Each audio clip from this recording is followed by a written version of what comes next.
সুসংবাদ সুসংবাদ সুসংবাদ, ভাতে কেক বের হয়ে গেছে যে।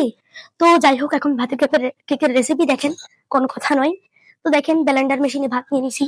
এই তো এবারে পানি ঢাইলা দিছি, পানি ঢাইলা হয়ে গেছে। এবারে তো ঢাকনা দিয়ে ঢাকা দিছি। তো যাই হোক, ব্লেন্ডার হইয়া গেছে গা। এবারে আমি একটা বাটির মধ্যে ঢাইলা নিতাছি, টাডাং টাডাং কইরা। দেখতেছেন, ওয়াও, ঢালা হয়ে গেছে। এবারে আমি দিচ্ছি এখানে 2টা ডিম ঠাটাস করে ঢেলে দিলাম। তারপর দিলাম ময়দা, ঠাটাস করে খুব ঢং করে দিছিলাম। তো যাই হোক, এবারে দিয়ে দিচ্ছি চিনি, চিনি দিলাম। এবার দিয়ে দিলাম সয়াবিন তেল।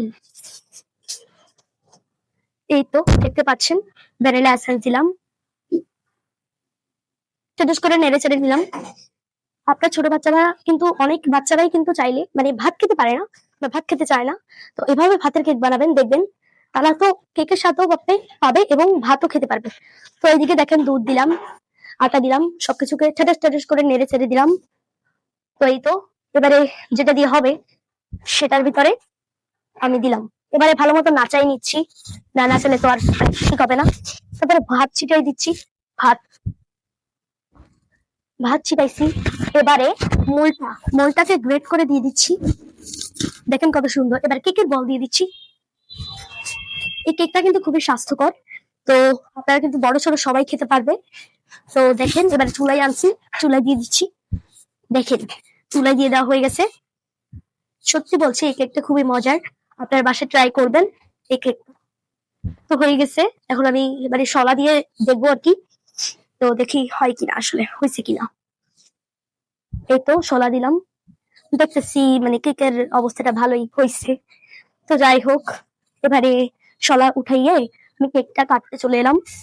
তো ঠাটাক ঠাটাক করে কেটে নিচ্ছি, আল্লাহ জানে কেকটা কাটিং ঠিক মতো হবে কিনা। তো কাটিং টাটিং করে নিচ্ছি।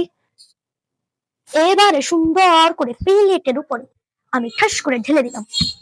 জানি না কেমন হবে, তবে দেখে মনে হচ্ছে ভালোই হবে ইনশাল্লাহ। তো ফাইনালি লুক এটাই, ওয়াও, খুবই সুন্দর লুক। তো দেখেন, মাশাল্লাহ মাশাল্লাহ মাশাল্লাহ না বলে কিন্তু সবাই যাবেন না।